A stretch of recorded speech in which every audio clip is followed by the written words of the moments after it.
It's 5:37. You're listening to WMAL. It's Larry O'Connor here, Washington's Drive at 5, and I'm so honored to have Mrs. Sam Sorbo, Hollywood actress, here in studio with us to talk about her new book, They're Your Kids, an inspirational journey from self-doubter to homeschool advocate. And let me first say, you were great on the Hercules show, where you met your husband, where I played the Golden Hind. Did you guys meet each other on the show? On the show, I played a princess. What was that like when Hercules comes up to you and starts making the moves and says, "So, hey, you want to go out for dinner tonight?" It was funny because I was very attracted to him, but he made the moves on me, and I'm like, dude, I don't date long distance, I don't date actors, and I don't date guys with long hair. And he's like, my hair's actually making a really good living for me right now.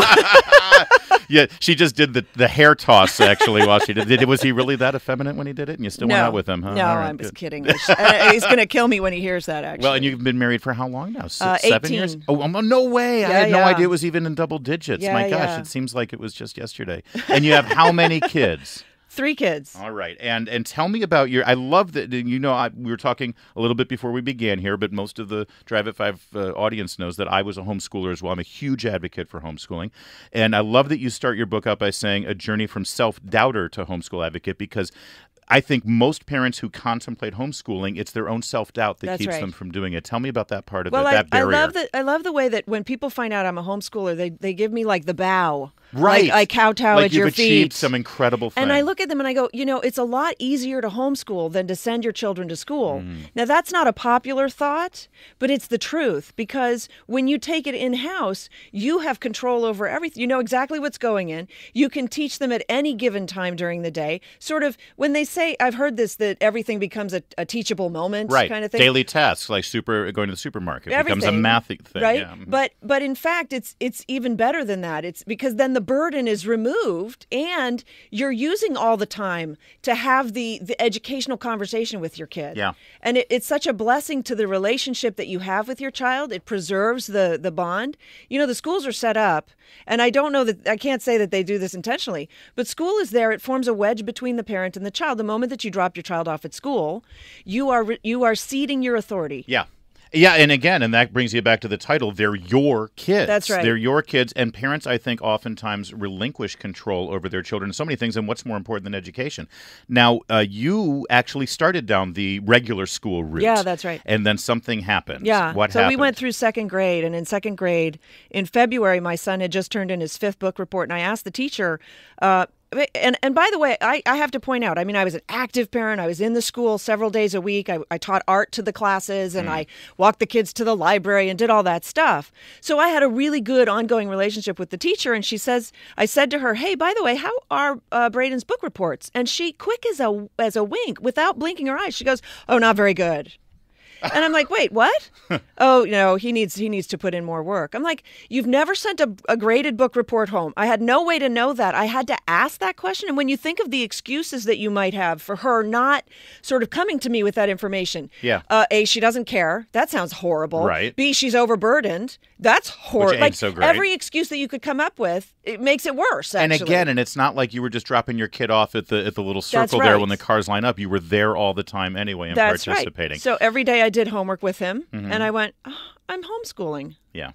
It's that simple.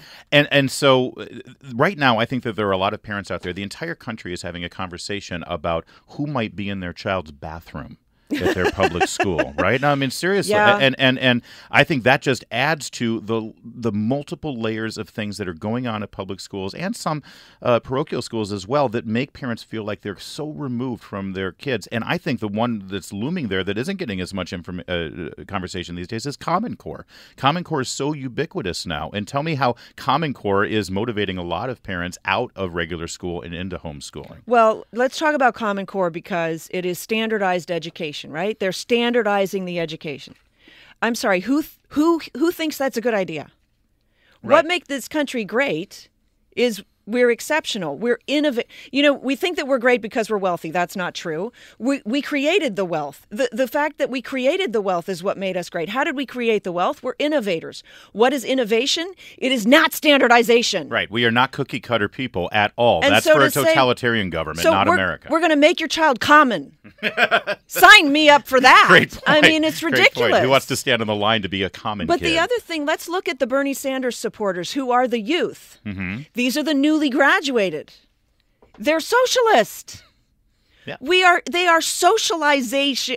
Where did they learn that, right? It's very rare to find a homeschool kid who embraces Bernie Sanders and socialism. And it has nothing to do with the political leanings of the parents. It has to do with the obvious education that they're getting. They're not being indoctrinated the way they're getting indoctrinated in public schools. Well, that's it. That's it. And so when we have to look at that and we have to say, wait a minute, what exactly are they teaching my kids? It's honestly, it's not as damaging what might happen in the bathroom as what's happening inside the brains of these children, because they're being taught that everybody's equal, that they have a right, according to the Universal Declaration of Human Rights, to food, clothing, housing. And Bernie Sanders is mimicking this, and medical care. And I love this. I just turned to the page in your book, page 51, where you take the Universal Declaration of Human Rights and annotate it and circle it and say, look at what they're saying here. Yeah. And you spend a lot of time here on Common Core. I see the very ubiquitous. Common Core is the 9th complete overhaul of our education system in 27 years. Not a single one of them has worked. Yeah. And they implemented Common Core without testing it. That's like saying, hey, kids, I got a new school bus. Nobody's test-driven it, but hop on. Let's see how this thing handles the curves. And the kids are the guinea pigs, and the parents are frustrated and pulling their hair out. And I think that this is one of the shadow stealth issues for this presidential campaign. I think it's what doomed Jeb Bush from the very beginning, because he was an advocate for it. Yeah, exactly. And now there's one candidate he makes Common Core, and by saying he, I think you guessed who it is, he makes Common Core a big part of his talking points. Do you think that the people are responding to Trump? Parents hear that and they say, finally, somebody gets it. Do you know what? I know that I responded to that. Yeah. For a while he didn't weigh in on it. And when he finally weighed in on it against it, I'm like, okay, check that box, right. because education is the most important thing. It's the most important thing. This is why we have kids that are supporting socialism, because they haven't been properly educated. Sam Sorbo, I'm thinking it's short for Samantha. It's not. Oh, we're going to get to the bottom of that in a moment, as well as more on this book. And this whole, I want to talk about the concept of they're your kids. Not the government's kids, not the community's kids, not the village's kids. Exactly. That's next. More with Sam Sorbo. It's 5:44. Traffic and weather coming up in just 60 seconds. We've always had kind of a private notion of children. Your kid is yours and totally your responsibility. We haven't had a very collective notion of these are our children. So part of it is we have to break through our kind of private idea that kids belong to their parents or kids belong to their families, and recognize that kids belong to whole communities. Yeah, because I want to leave my kids with Melissa Harris Perry and her ilk over at MSNBC. My kids belong to them. Talk about this. You very specifically chose this title. They're your kids. Clearly there's something wrong, Sam Sorbo, with the idea that our children belong to us. Yeah, I mean, I considered why you should homeschool and how easy it is, but I went with this one instead. It's amazing that there are people out there who are willing to put themselves out there and say, no, they're not your kids. Right. Excuse me, they're mine, and you can't have them. And so that's what I finally decided when I started homeschooling, when I discovered how easy it was. That it really was, it's not rocket science. And, parents say, oh, I could never do that. I could never homeschool my kid. And I go, so you can't homeschool, you can't teach a third grader, but you graduated from the public school. Right. And you feel incompetent. Yeah. And you're going to send your kid into that system that made you feel incompetent. And it's like a setup. Yeah. And talk about this whole idea that I can't teach my kids. It really is interesting because you forget. You're making this decision when your kids are 5 or 6 years old. Well, there's that too, yeah. And they've learned everything important in their life at that point from you. From you. So what are you saying about yourself? How hard was it to sort of break through that and say, okay, yeah, I can do this. And not only that, this is the best choice for my kids. Well, I was terribly insecure. So I'll tell you a quick story. When my second year in, my middle son wasn't a very good reader, so I worked really hard with him, really diligently to get him to read, and he still wasn't a very good reader. And then I discovered this little school where I thought that they knew better than I did. Again, right? It was a private Christian school, and I thought, well, they're going to be able to do this better. And so I brought my kids in, and the day that I brought them in, they were going to test them to figure out where they were going to fit in. And I said, okay, so Shane he's great in math. He finished his first grade math book on Halloween. He just straight through. But he's remedial in reading. She goes and tests him. She comes back. She goes, yeah, he's great in math. He's the second grader, but he's testing in fourth grade for math. He's also testing in fourth grade for reading. So, and I looked at her and I went, so I'm the one with the problem? But we're conditioned. Yeah. We've been conditioned because we went to public school. Well, I went to public school. Yeah, I did too. I've been conditioned to think that there's somebody else who knows better than I do, Right. who has studied learned the stuff, studied the stuff, and they know better. And the problem is, it's not the truth. It's job security. There are also, I'll say, and it's a huge, huge network that is employed by these public schools. And by the way, and many of them aren't even teachers. Yeah, it's administrators. I let the teachers off the hook. Yeah. There are bad teachers. There are great teachers. This is a system. Yep.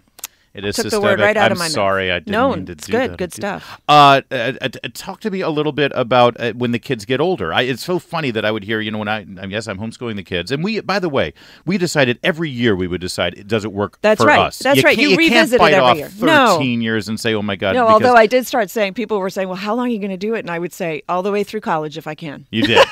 I started saying that. It's so funny. My kids were like in second grade and first grade when we were a couple of years into it. And people said, well, what are you going to do when it comes time for science? All of the equipment, all of the, the microscopes and all of the things for experiments. It's like, really, you're making this choice now based on 7th and 8th grade science? Yeah. But there are resources out there, aren't there? Well, more now than ever. I mean, while regular public schools have gone downhill, yes, homeschooling opportunities are surging. And so all over the net, you'll find all kinds of different resources. I belong to a group called Classical Conversations, and I actually teach for them. So we have a seminar class that I take and for older kids. And the younger kids, they don't. The thing is, it's not that big of a hands-on.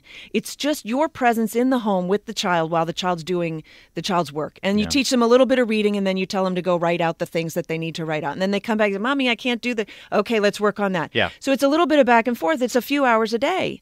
But we have it in our heads. Oh, it's 7.5 hours a day because that's what schools take. By the way, and that is another important thing. When we decided to homeschool our oldest, it was kindergarten, and the school in our neighborhood had turned to full-time kindergarten from 7:45 in the morning till 2 in the afternoon. It's a disaster. And it turned out actual kindergarten in the state of California, at least, for homeschooling, the curriculum was 4 days a week. It took 45 minutes a day. So what else are they doing with our kids those 6 hours at school? Can't answer that, and I don't even want to think about it. Yeah. But full-day kindergarten's a disaster. Children should not be made to... And my kid went to half-day kindergarten, and unfortunately it was in the afternoon, and he liked to nap, and I made sure he liked to nap. We're robbing our kids of their naps by sending them to school. That's gonna bite you in the back side. How much is religion a factor here? We discovered that a lot of homeschool families were religious, deeply believing religious people, and of course you wear your religion on your sleeve, and beautifully too. Your husband, of course, in the great movie God Is Not Dead. Is religion a major factor in your decision? Yeah, for us, we decided to homeschool, and then religion came into it, and we realized, oh my gosh, that's right, you know. But our schools are teaching evolution and Darwinism.